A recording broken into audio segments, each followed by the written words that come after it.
अनुपात का मान याद करना है। तो सबसे पहले यहाँ पे क्या है, साइन थीटा बराबर, क्वेश्चन है साइन थीटा बराबर 2/3।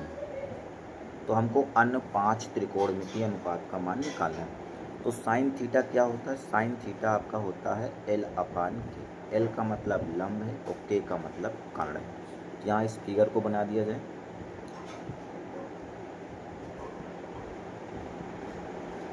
ये आपका 90 हो जाएगा, ठीक है। ये आपकी साइड कर्ण होती है, कर्ण का मान क्या दे रखा है 3।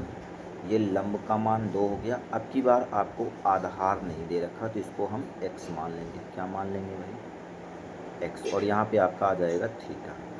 अब यहाँ पे हम पाइथागोरस प्रमेय लगाते हैं। पाइथागोरस प्रमेय क्या होती है उसको समझेंगे।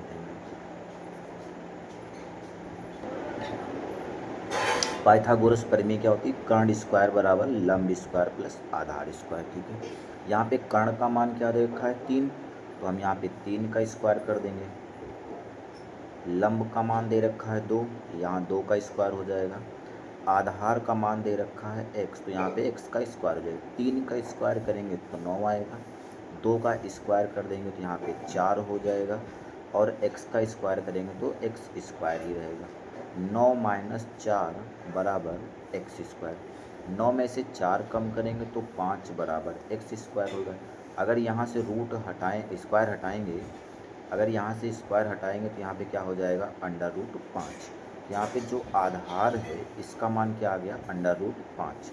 अब हमको मान निकालने हैं। अब सारे मान कैसे निकाले जाते हैं उसको ज़रा देखिए भाई। जैसे यहाँ पे साइन थीटा दे रखा है, हमको कास थीटा बताना है।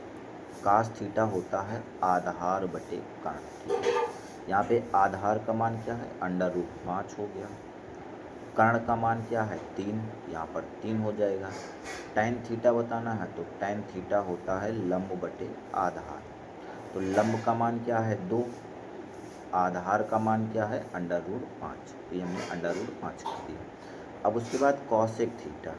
कॉसेक थीटा होता है कर्ण बटे लंब। तो कर्ण का मान यहाँ पे क्या है 3, यहाँ पे 3 हो गया। लंब का मान क्या है 2, तो लंब का मान 2 हो गया, ठीक है। उसके बाद आपका सेक थीटा आता है। सेक थीटा होता है कर्ण बटे आधार। तो कर्ण का मान यहाँ पे क्या है 3, आधार का मान क्या है √5। इसके बाद आपका आता है कॉट थीटा।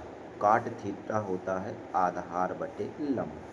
आधार का मान √5 है और लंब का मान क्या है 2।